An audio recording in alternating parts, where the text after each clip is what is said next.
My mom was told she had a 30% chance of cancer, and we went through stressful hospital visits. On her birthday, the biopsy showed no cancer. She's now recovering, and I'm deeply grateful. When the doctor told me there was a 30% chance my mom had cancer, my whole world seemed to tilt. 30%. It sounds like just a number, right? Like something you'd hear in class during a math lesson. But when it's your mother, when it's someone you love more than anything, 30% feels like the universe flipping a coin and deciding your future based on heads or tails. At first, I sat there frozen, my mind blank, my chest heavy.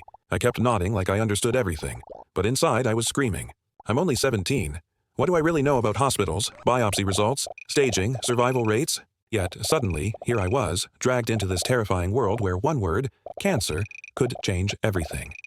The official diagnosis before the biopsy was EIN, endometrial intraepithelial neoplasia. I had never heard of it before. The doctor said it was precancerous, which sent me spiraling. Precancerous. So, was it cancer already? Was it just one step away? Did that mean we caught it early, or were we too late? My brain latched on to the worst-case scenarios, because that's what fear does. It feeds you the darkest possible outcomes until you can't think of anything else. That night, I went home and looked it up online even though everyone says you shouldn't. Of course, the internet was a battlefield of statistics and horror stories. Some articles said EIN could develop into endometrial cancer if untreated. Others reassured that with proper surgery, most women recovered well. But none of them gave me certainty. I didn't want most. I wanted my mom will be okay. The waiting was unbearable. Every day between appointments felt like walking around with a ticking time bomb strapped to my chest. I tried to keep busy, but in the quiet moments, brushing my teeth, lying in bed, sitting on the bus, the same thought always came back. What if she really has cancer? What if I lose her? I didn't say all of this out loud to her. I wanted to be strong, to be the calm one who could reassure her. But inside I was breaking. My heart raced whenever she mentioned her bleeding, whenever she held her stomach, whenever I saw her sit down a little too heavily. I kept telling myself not to cry in front of her, that she needed me to be composed. Still, there were nights when I buried my face in my pillow and let the tears come because I was so scared. We went to several doctors, and every consultation added a new layer of stress.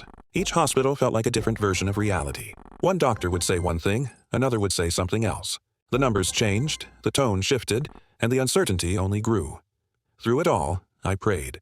Even when I didn't have the right words, I just whispered, "Please, Lord, let my mom be okay.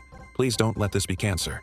It was all I could cling to, because no matter how much I researched, no matter how much I thought about the bills or the procedures, the truth was out of my hands.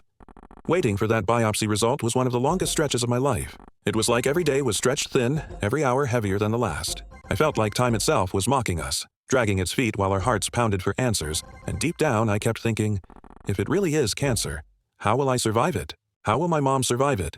After the initial shock of hearing 30% chance of cancer, I thought the hardest part would be waiting for the biopsy results. But I was wrong. What followed was a maze of hospitals, doctors, prices, and opinions that almost broke us before we even got any answers. We knew my mom needed surgery. She was still bleeding even after 2 DNCs, RASPA, and the doctor said it couldn't wait much longer. That urgency made everything worse, because it meant we didn't have the luxury of time to calmly consider our options. We had to decide fast, and every decision felt like life or death. The first stop was UST. On paper, it seemed like a reliable choice. Reputable, experienced doctors, solid facilities. But the moment we asked about costs, my stomach dropped. Around $300,000 for the surgery and professional fees. 300,000 pesos. For our family, that number felt like a mountain we couldn't climb. And beyond the cost, the consultations themselves felt rushed. The doctor we met always seemed like he was in a hurry, barely making eye contact, flipping through paperwork while answering our questions in clipped sentences. We left feeling small, unheard, like we were just another name on his overflowing schedule. Then there was PGH. We thought it might be better.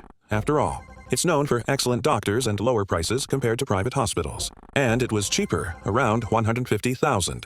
But even there, problems loomed. Even with the private wing, the waiting times were grueling. We had to sit for hours just to get a few minutes of consultation.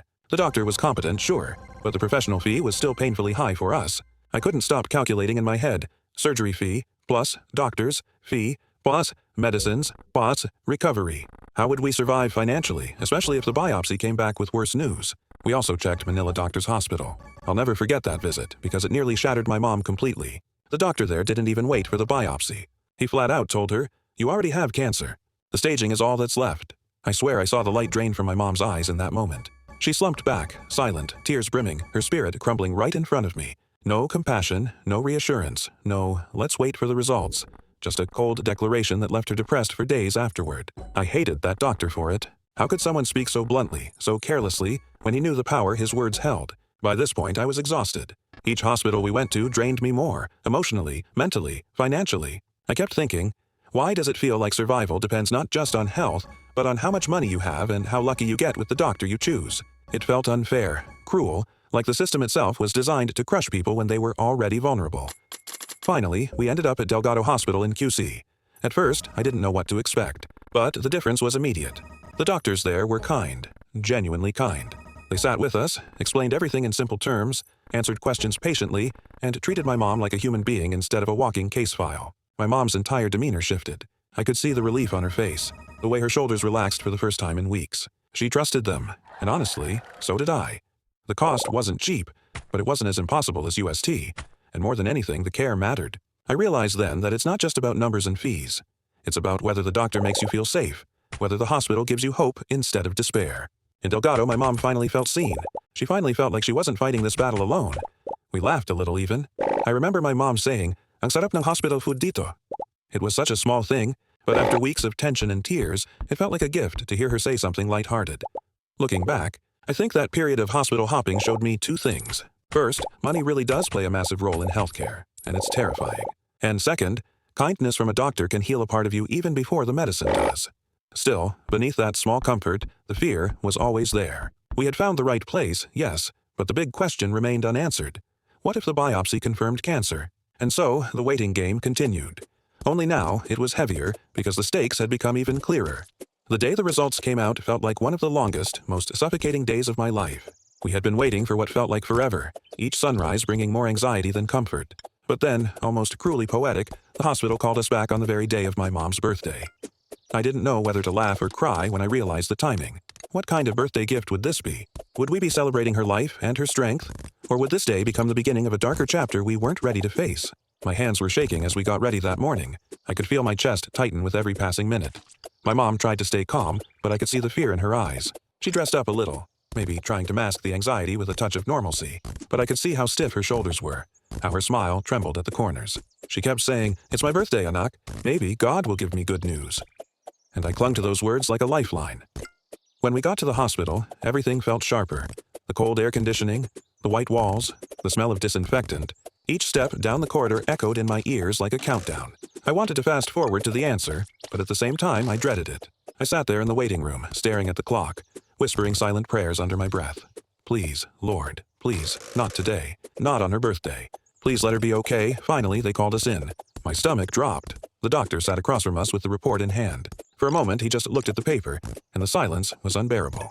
My mom reached for my hand, squeezing it so tightly that it hurt, but I didn't dare let go. Then, he finally spoke. "There's no cancer." 3 words. Just 3 simple words, but they cracked something open inside me. I felt my knees weaken, my chest expand as if I could breathe for the first time in weeks. My mom gasped, her eyes filling with tears, and for the first time in so long, they were tears of relief instead of fear. The doctor explained more, that her EIN had not progressed, that she still needed to recover from surgery and continue checkups, but the shadow of cancer was not hanging over her. But honestly, after hearing "no cancer," everything else faded into background noise. I broke down right there in the office. Ugly tears, shaking shoulders, the kind of crying that makes your whole body tremble. I didn't even care. All the prayers, all the fear, all the sleepless nights, they poured out of me in a flood. My mom cried too, but she was smiling through it. On her birthday, she got the gift of peace. And I got the gift of knowing I wasn't about to lose her. Afterward, we walked out of the hospital lighter than we had gone in. Even the world outside looked different. Brighter, softer, like the sun was shining just for us. My mom kept whispering, "Thank you, Lord. Thank you." Over and over again, like a mantra. I couldn't stop smiling through my tears. I knew that moment would stay with me forever. It wasn't just relief. It was gratitude. Gratitude for the doctors who treated her with kindness. Gratitude for every prayer whispered by family and friends. Gratitude for the timing. That on her birthday, of all days, we got to hear the best news possible. That night, we celebrated. Nothing extravagant, just food at home, laughter, and hugs. But it felt like the grandest party in the world because it was a celebration of life, of hope, of answered prayers. For the first time in weeks, I slept soundly. No nightmares, no heavy thoughts, just the warmth of knowing my mom was okay. After the whirlwind of fear and the overwhelming relief of the biopsy results, life finally began to slow down. My mom was not out of the woods completely. She still had to heal from her surgery. Her body still weak from months of bleeding. Her energy levels fragile. But the weight of uncertainty, that crushing dread of cancer, had been lifted, and that alone made every step forward feel lighter. At home, the first few weeks of her recovery were a mixture of rest, small struggles, and moments of quiet joy.